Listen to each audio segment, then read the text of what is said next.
Hey lady, I know that as a business owner and as a leader, you want to make life better for the people you love and for those who need your help. But here's the thing.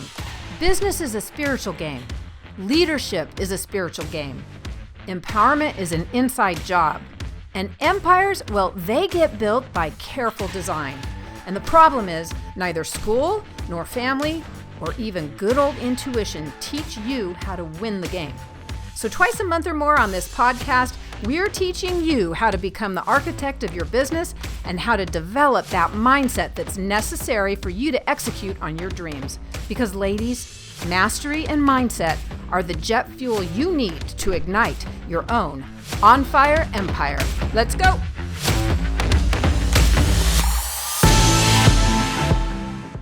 Hey, welcome to On Fire Empire. Today we are finishing the third in our series called the Business Trinity. And if you caught the first two in this series, you'll know that the first two items in the Business Trinity are culture and training. And today the third one is hiring. Look, I've been in business for over 35 years, having started and run a law firm and some other businesses as well, but primarily my law firm.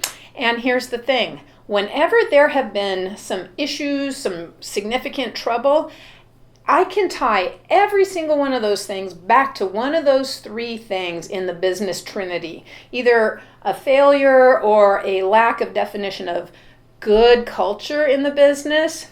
Training is so huge. And by the way, if you're a person who has trouble delegating because when you delegate you feel like it's not done right or the way you want it, that's really a training issue hiding under the title of delegation. And then the third one is tying it back to good hiring practices.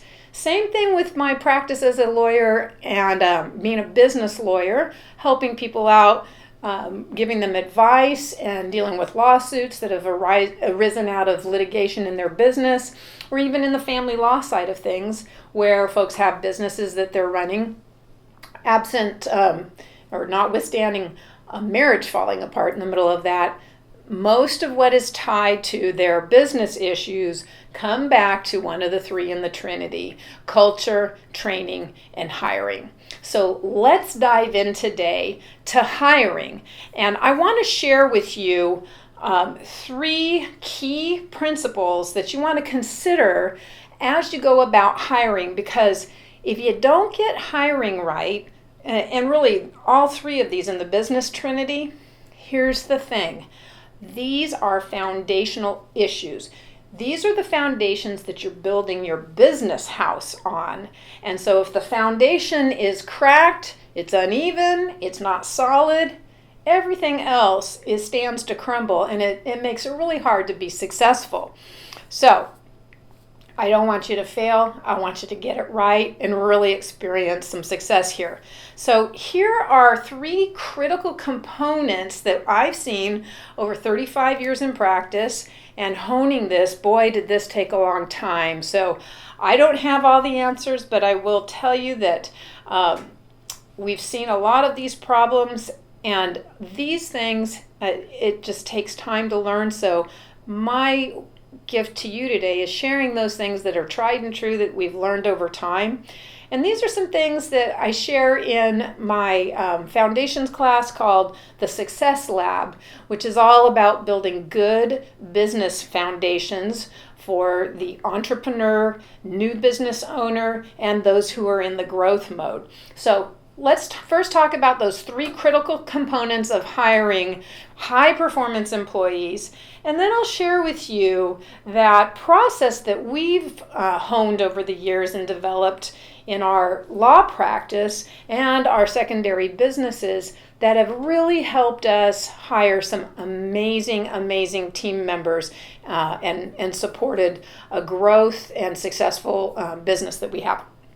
Okay, so the first component I want you to think about here is hire intentionally and methodically.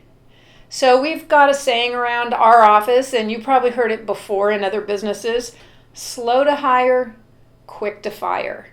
Well, what this is about, when we're talking about hiring intentionally and methodically, this is all about being slow, not hasty in your hiring process. And we talk about quick to fire, and that's a whole nother episode in and of itself when you need to release somebody to go do something else. They're not, maybe they've outgrown the business or the business has outgrown them, the skill sets, whatever. There's a lot of reasons for change, but that's a whole nother episode that we'll do in the future. But hiring intentionally and methodically is something that you really want to consider. You know, we hear stories about people who are in such a hurry, they've got such a need in their business to get someone to fill a position. Maybe somebody's gotten sick, or they've left all of a sudden suddenly, or some other horrible things have happened where they needed to be released, and it's left a big hole in your business. In that situation, there is a huge temptation to just hire as fast as you possibly can. But I'm tell you that hiring in haste is probably one of the biggest mistakes, and it'll cost you in the long end, in the long run, both in time, in productivity, in your deliverables to your customers and your clients, and to your business. So what's happening when we're hiring in haste? Typically, it's a fear response. That two things that we see. One, you've got such a huge need, and so you're afraid of what's going to happen if you don't get somebody, just a warm body, into the spot right away. Oh boy, are you setting yourself up, by the way, for that. Or, you know, lately, we're in the couple of years past the height of the COVID pandemic. There's been this thing that all of us have been experiencing as business owners, and that's, you hear the phrase, a hiring desert. Yes, indeed, there has been a hiring desert where candidates have not been plentiful in many of our industries, and in the law practice, we're no exception to that. And when you've got a huge need for the work to be done and not enough of you to go around, or your team members to fill that need, or there is a hiring desert going on where there's just not enough workers right now in the workforce to fill those needs, not a lot of people to choose from, that can easily put you into a scarcity mentality where you feel like, I got to take whoever comes along. But I'm here to tell you that that is a very dangerous place to be. So there is some time sensitivity, no doubt about it, when you don't have a lot of workers available. And so some of the things that we've done in this is we've got a very defined process, and it doesn't mean we skip steps in the process. What it does mean is sometimes we'll consolidate a few of the steps, or we'll accelerate some of the steps, depending on what's happening out there in the hiring environment. But for heaven's sakes, please, please, please do yourself a favor. Be patient. Don't make decisions out of fear, and don't skip solid steps in your hiring process, because it'll bite you in the butt every time. The other thing that is really smart to do here is, and it helps avoid this kind of anxiety response of being hasty in your hiring, is decide in advance to have a backup plan. So let me give you an example of what we've done here. So in our practice, we have paralegals are at the heart of our law practice, in addition to the attorneys. So the paralegals do so much of the work, and that allows us to, have the attorneys focus on only the things that only attorneys can do, and paralegals have a heightened knowledge of how to put together our documents. A lot of them are complex. They know the court rules, they know the timing deadlines and all of that. So they're very important professionals in the law practice. Well, after COVID, we had a lot of crazy things going on. people left the profession for one reason or another. Some paralegals wouldn't come back after we resumed work in the workplace because of the fear from the COVID pandemic, and things were just in flux. So we got smart and decided we needed a backup plan. And we got really, really intentional about having backup paralegals. And so we went out and researched and interviewed a bunch of virtual paralegal services. Now it wasn't perfect not having some of those, all the paralegals we needed in-house, but it sure saved our bacon selecting a backup plan and having a host of paralegals that could, and they worked from other places in the state of California for us, and we still have them to this day, so that if somebody goes out sick or they go out on maternity leave or whatever, we're not in a position of feeling anxiety in having to compromise our standards on the hiring process. So remember, without a backup plan, you're more likely to hire in haste and cause yourself a lot more problems than the one you're trying to solve by hiring. Let me tell you a little story about one of our most recent paralegals that we hired. She's absolutely delightful. We are so blessed to have her in the house. And she left an attorney who was only had this one paralegal, and she was running his entire office. So everything hinged on this paralegal, who is now on our team, and we're thrilled. But what happened was, because she was the office manager, she was the only paralegal, she was kind of the one-woman show, and this attorney worked remotely. He actually worked from another state. So either he had a California office, but he physically was in another state, and this paralegal ran the show in the California office. When she gave notice, and I watched this funny thing happen because I happen to be friends with this attorney on Facebook, I could tell when she gave her notice, a couple weeks notice before she came to work for us, because late on a Friday night, there was a post from this attorney to all his Facebook friends. And what he said was this: "Hey, Facebook friends, I need a paralegal office manager. I'm hiring. If you know anyone, let me know. I'd like to interview them." Literally overnight. I want to say this was a Friday mid-evening, maybe, not late, maybe mid-evening, like 8, 9 o'clock at night. The next morning, as I'm trolling around on Facebook, I see a bunch of messages on that post for that attorney.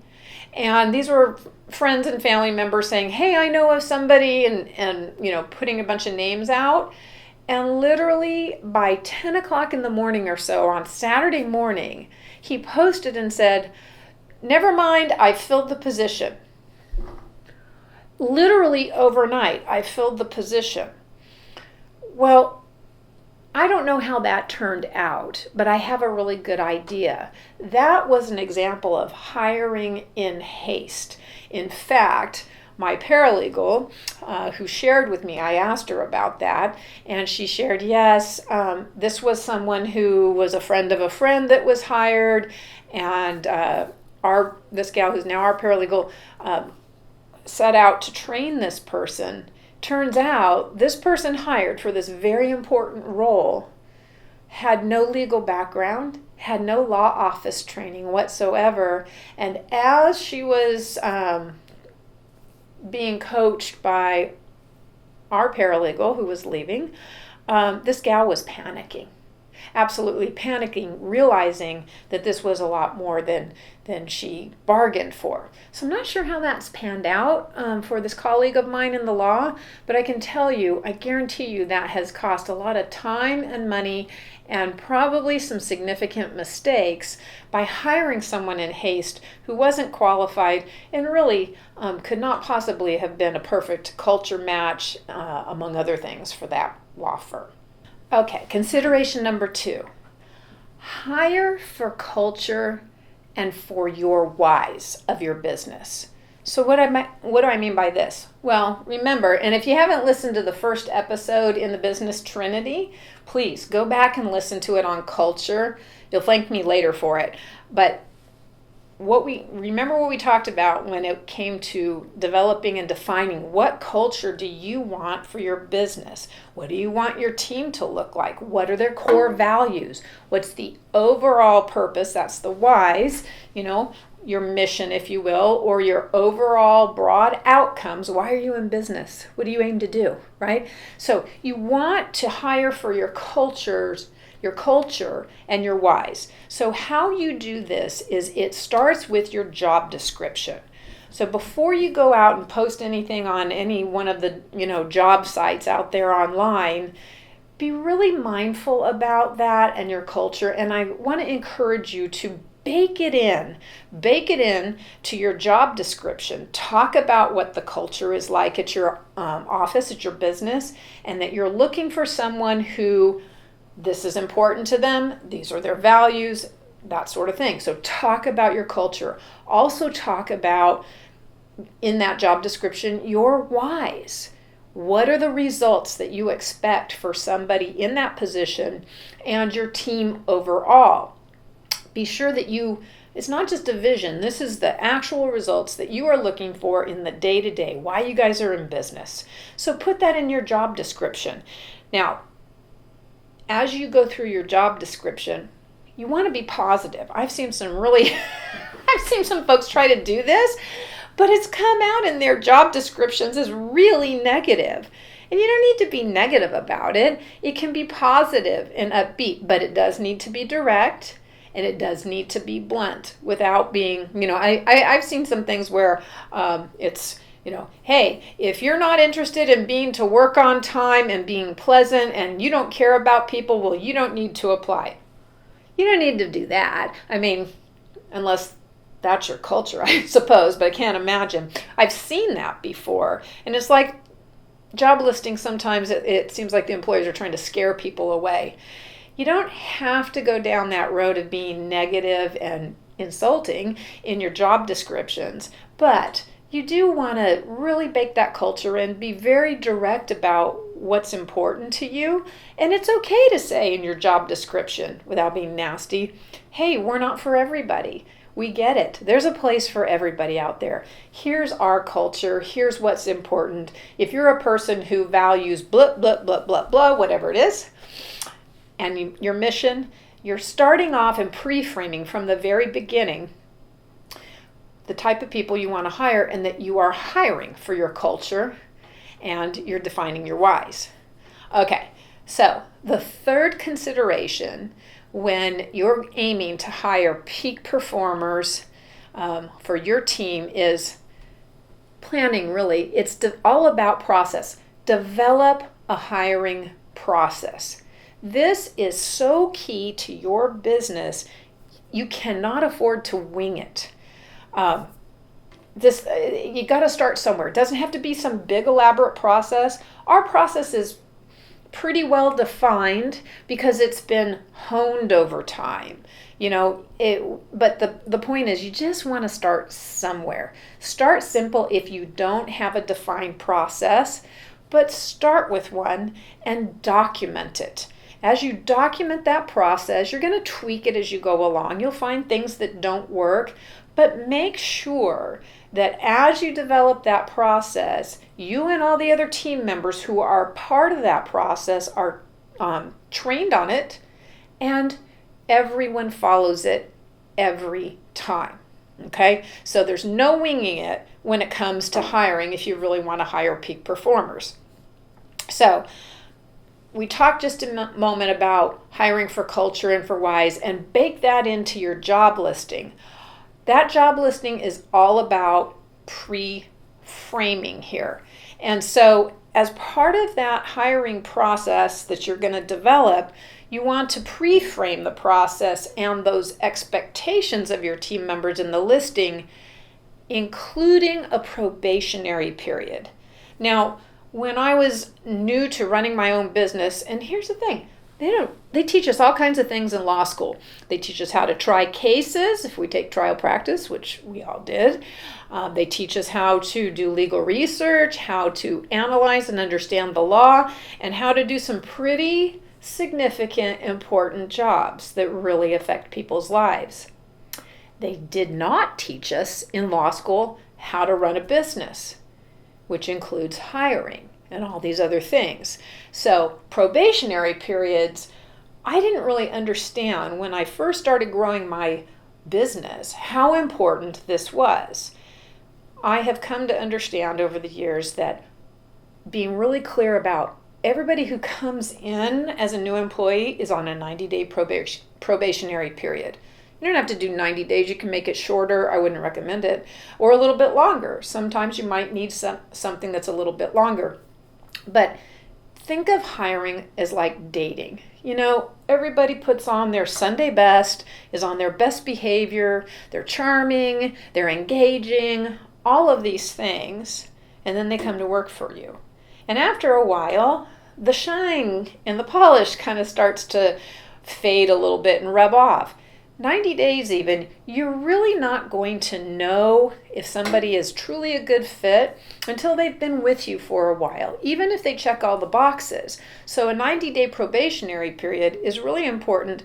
I would say you really aren't going to know a lot about that employee as far as really understanding the fit, probably for 6 months to a year. But 90 days, in my view, is the bare minimum. And so you set that expectation. It's a must-have. Probation periods are must-haves. All right. The other piece of this in your hiring process is I would encourage you to save a lot of time by adding in your process effective screening. So, like, for example, in our process, we screen every candidate. First, we have 2 screening levels.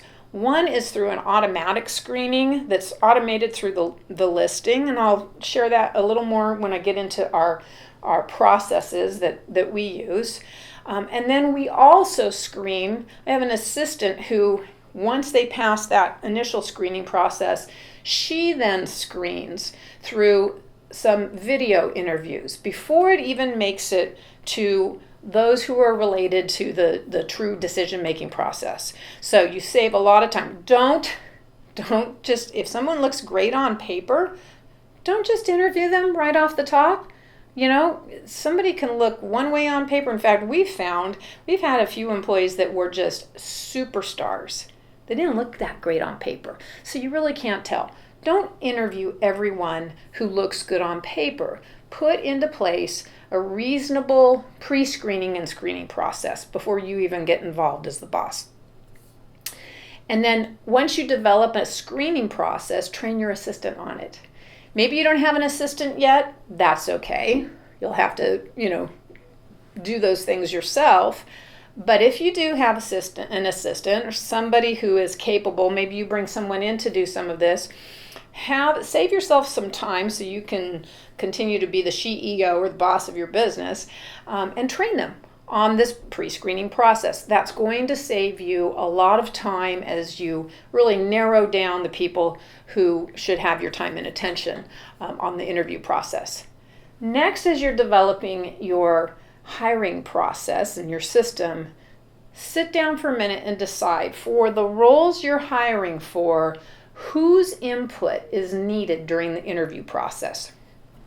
So, for example, let's say you're me and you're hiring an attorney within your law firm, okay, for those of you who are lawyers. Well, attorneys are pretty significant roles in our practice. There's 4 of us right now, and in fact, we're looking for another attorney as I speak. So, what will happen in that process? Who needs to be part of the process? Well, the attorney who will be that new hire's supervisor. So for example, right now we are looking for another family law attorney to add to our family law department. So we have one attorney that supervises the family law department, and then I serve as the managing attorney over the entire firm, meaning over all the other departments in the firm. So who needs to be involved in that hire? Well, truly it needs to be the supervising attorney over the department.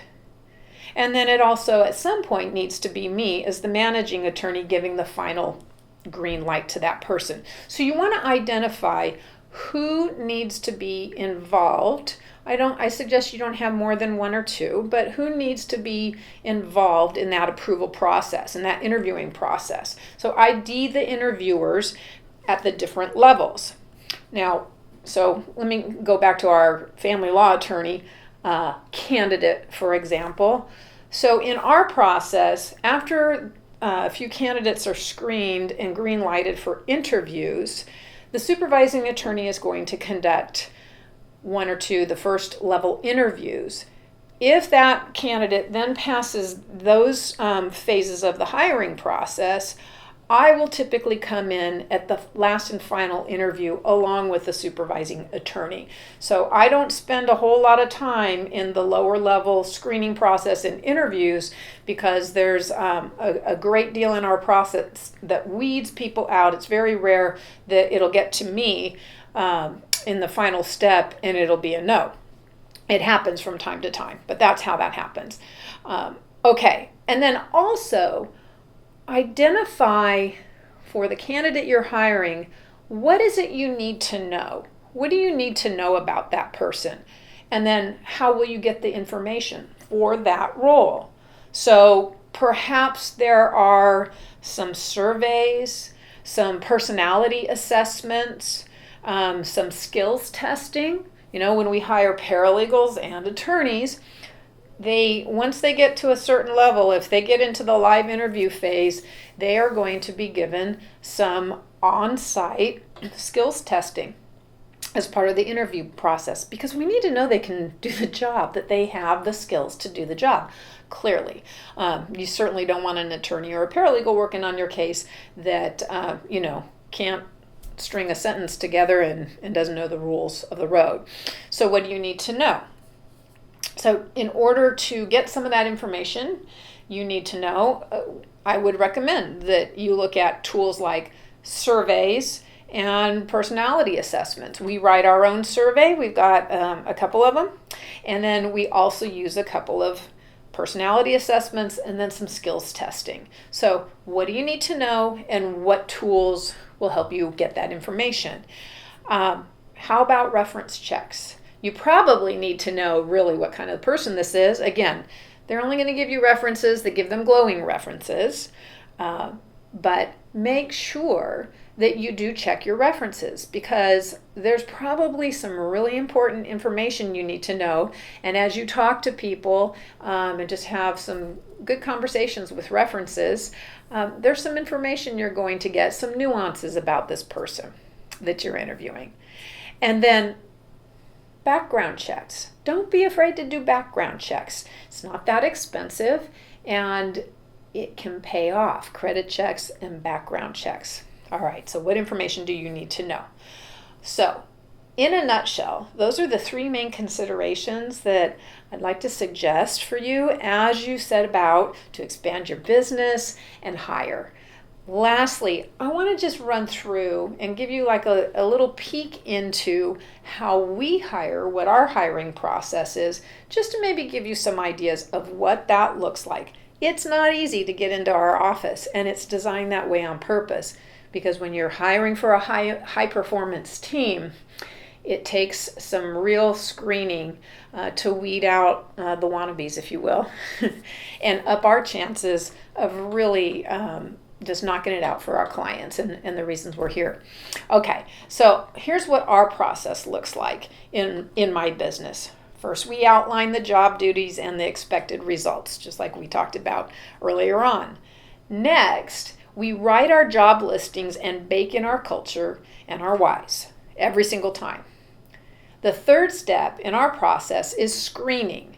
So in our screening process, we only review those people who have completed a pre-recorded phone screen. So on one of the listing services we have, and I think most of them do this now online, on the job search engines, you can have pre-recorded screenings where they have to do this phone screen. So we won't listen to anybody or consider anyone who hasn't completed the pre-recorded screening. We only consider folks who have submitted all the documentation that is required as set forth in the listing. Because if you can't submit what we've asked you to submit, we know that right off the bat we have someone who has a lack of attention to detail and doesn't particularly follow instructions very well. And that's important. And so after that, there is video call screening by my assistant, as I mentioned earlier. Then the next step is, once there's some candidates identified after that screening process, then there's internal discussions. And these are discussions about the lower level decision makers, about the candidates who should be selected for live interviews. We will also, at that stage, before we select people for the live interviews, review the Myers-Briggs assessment. We do an abbreviated assessment. It's a free tool, so if you have 50 people apply for the job, they can all take it and it doesn't cost you anything. But it gives us just a little window into the folks that are applying for us. So we look at that initial kind of preliminary assessment. Once we've done that, we line up the first live interviews. So that will be with the lower level decision makers. So back to my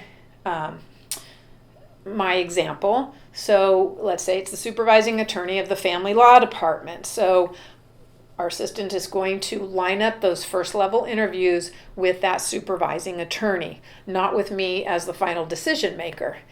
And once that interview, let's say we're going to follow one person through this process, is had, then we go back to internal discussions again. And then the second round candidates are selected. So oftentimes the supervising attorney will come into me and bounce some things off of me if she needs a little direction and should we go to a second level or not. So there'll be internal discussions about that person. Then the second round of live interviews is set up. And that's still scheduled with the lower level decision makers. And oftentimes in those first and second interviews, it'll be the screener, so in this case my assistant, and my supervising attorney going in together. So they can kind of watch and assess this person and then talk about it afterwards. So once those second level interviews are lined up and they do the interviews, first before that person comes in, our internally written assessment is sent. It's a questionnaire, and we call it our Get to Know You questionnaire.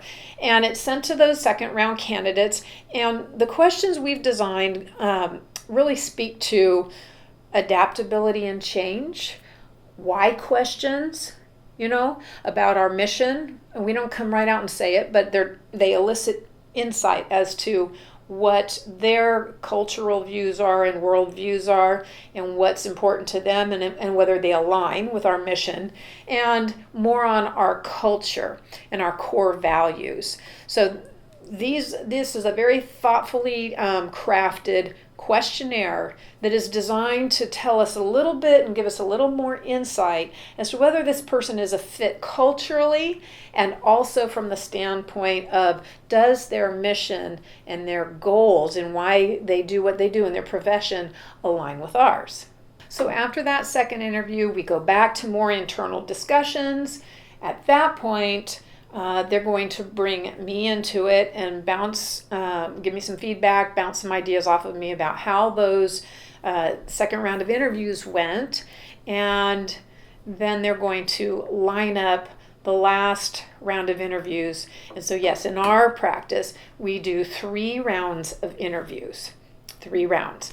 And so the third live interview, those get scheduled with the lower level decision makers, the direct supervisor, and then the final highest level decision maker, and in this case it would be me in our business. And so that becomes a joint final interview. Now, before we do that third interview, in preparation for it, that's where we're going to spend a little money. And we have our candidates do what's called the Clifton Strengths Assessment. You might know it as Strengths Finder. I'll put links to this if you like in the show notes so you can check it out. But these are, I want to say they're 20 or 30 bucks a piece for these assessments. And we ask our third round candidates to complete these. So the Strengths Finder is really great because it goes to how you work, what your strengths are, like your top, and there's like 35 or so strengths, but this is going to tell us the top 5 of that full set of 35, what those main strengths are that this candidate has. If they're achievers, and there's a lot of meaning behind these, it's not blanket for everybody, it's very intuitive to the person. So you might have an achiever. Responsibility might be a really strong strength of theirs, that they put everything through a responsibility filter, and there's just all kinds. But this helps us really identify, is this person likely to have the skill set really necessary, one, for the role that we're hiring them for, and two, the skill set necessary to interface well with our other team members that they'll be working with. Because look, I can have one attorney over here with a top 3 skill sets that are completely different from attorney 2 over here, and it's okay, they can be different, but will they mesh well together? So we're looking at that very carefully because it affects the performance of the team. So we look for those skills and the strengths through the Strength Finder. And then we call references. They will have been called before that third and final live interview, because also when you call someone's references, it may provide you with some information that you want to follow up in that live interview, the last interview, and ask them some follow-on questions. So we found that to be extremely helpful. Here's a little piece of advice. When you do call references, don't call someone up and ask them questions that call for a yes or no answer. You want to ask open-ended questions and get this person talking about the candidate. So it might be, hi, Mary Jane, this is Kelly Bennett from Bennett Law Corporation. We're looking at, John Jones, and he's listed you as a reference. Oh yes, you know John, that's great. Hey, can you tell me how you know him? And now you're going to get a narrative answer, and you're going to listen very carefully for this, and then just build on calling for narrative responses. Oh, it sounds like you worked with him for quite some time, or you know his family, right? What do you appreciate the most about this person? And let them talk. What have you noticed? What would you say his greatest strengths are? So ask those open-ended questions. No yes or no questions, because that's not going to give you any good feedback. And then, of course, once we finish that third and final live interview, and that's where, by the way, the skills test will have happened. So for our attorneys, here's an example. We have a case scenario written out, and we'll give them some background materials, like research materials, very light, and then we put them in the room and we ask them to do something like write a brief, write a legal memorandum, something like that is actually doing some legal research, legal work that would be very similar to some of the work that they might do on the job. Of course, it's abbreviated because we can't have them all there all day, but this will usually take about an hour or so for that skills test to occur. Same thing for our paralegals. And it will be skill appropriate. And even with our admins, we ask them to write an email, write a letter. What are we looking for? Tone, how they handle people, presentation, can they spell? All those things. So that happens all during the third live interview. And so Then, of course, we'll come back and the team will have an internal discussion. That will be the decision makers, those involved in the interview process, about the pros and cons and whether or not we should extend an offer. Once in a blue moon, we will go to a fourth interview. That is if there's still a lingering question, something pops up, or we've got two really great candidates where we have to pick between both of them. So once in a while we'll do a fourth interview, but typically not, about 3. And then when we decide to extend an offer, at that point in time, we're identifying what kind of training do they need. We have training processes already for the role, but you want to look at how long that training is going to take, and is there any enhanced training, add-ons to the training process you already have for that role. And then the timing for the hire. What is the initial onboarding and training going to look like? And make sure that you and your staff have enough margin to truly do the training justice, that initial onboarding and training. Remembering that training, if you listen to the second episode in this business Trinity, training is not a one-time thing, it's ongoing, but you've got your initial training that goes on. So, all right, so that's how we do this. This is a lot of detail that we go into.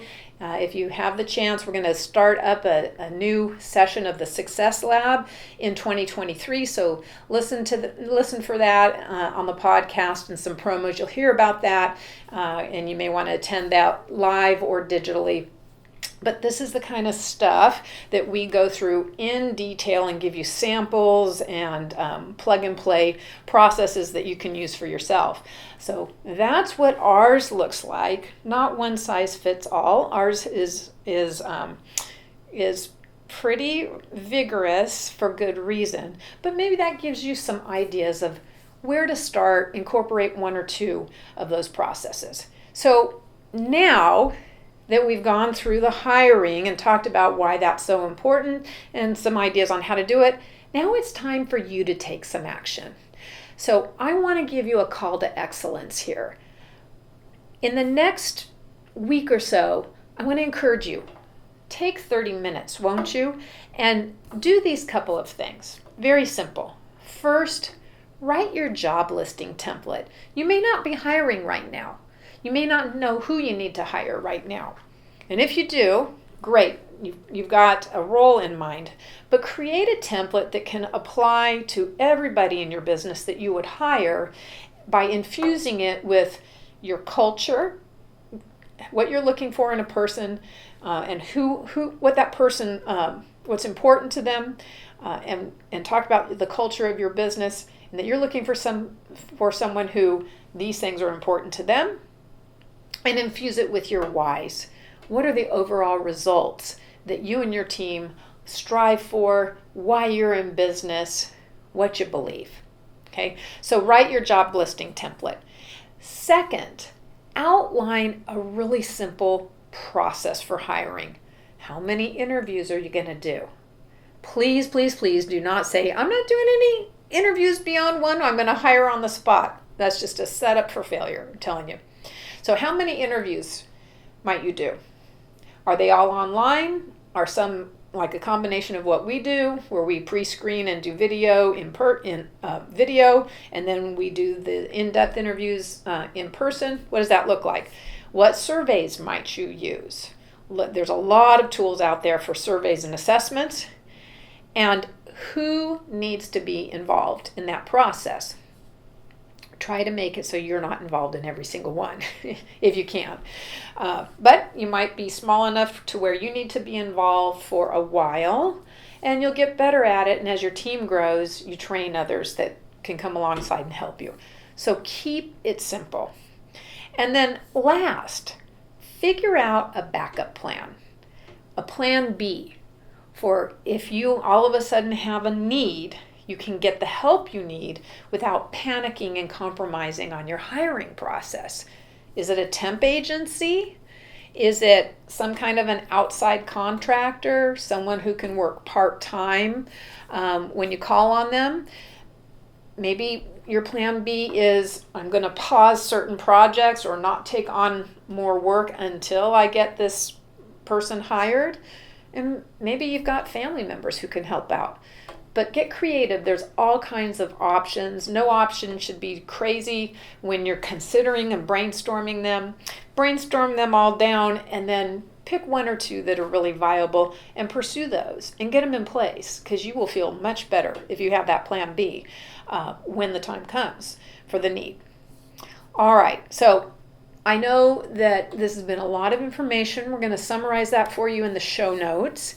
And this call to excellence, this action plan for you, is also posted in the show notes. So take a look, print it out. It really should become a key part of your business systems and your processes.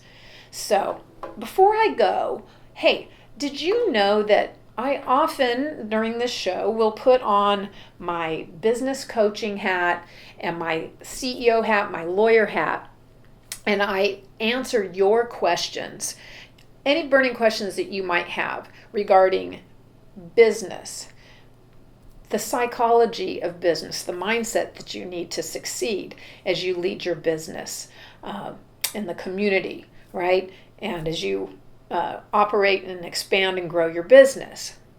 And how about legal questions? Yes, I do answer legal questions. Your burning law questions might be business law questions, might be family law questions.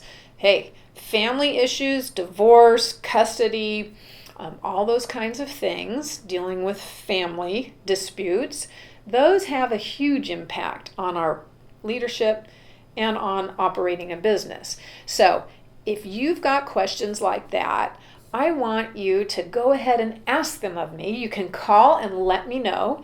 And when I get a lot of the same questions, it becomes an entire show over those particular issues. And a lot of folks who have similar circumstances to you, and I guarantee you you're not alone in this, they'll benefit from hearing your question and my answer. So if you've got questions, you can call and let me know. The number to call is 951-406-0444. That's 951-406, what is it, 0444. And we'll put that in the show notes. It's anonymous. It's just a recording. No one else hears it but me and my production team. You don't even have to leave your real name if you don't want to, but we'll play the question live on the show and I'll answer it for you. And hey, can't get better than that, right? We get a custom help. Also, for you ladies who are in the Southern California area, I'm pleased to announce that I'll be keynote speaking at the amazing Riverside County Women's Leadership Conference on August 25th, and that is going to be held at the Crossroads Christian Church in Corona, California. And it's hosted by the Corona Chamber of Commerce. So this is the women's conference of the year, where about 1,000 or so dynamic women leaders from all over Southern California will gather for a half day of encouragement and inspiration. I'd love to see you there. It's going to be so fun and so exciting. So if you're interested, for tickets, go to mychamber.org/WLC. That's mychamber.org/WLC, and we'll post that in the show notes for you as well. So, hey, thank you as always for listening. If this content is helpful to you, will you do me a favor and please like and subscribe to the On Fire Empire podcast? Or you can also like and subscribe on the YouTube channel. That helps us out tremendously. Get the word out to those who need it. And please do share this episode to those that you know who really could use and benefit from the content. We aim to encourage and support the success of you and your colleagues, and especially women leaders and business owners right here in our community. So take those action steps we talked about on hiring. Get ready to do that this week. You will thank me for it. I know it's really going to help your business. And so it's been a pleasure to be with you. on this episode of On Fire Empire podcast. Until next time, live with gusto and ignite your empire. Ciao.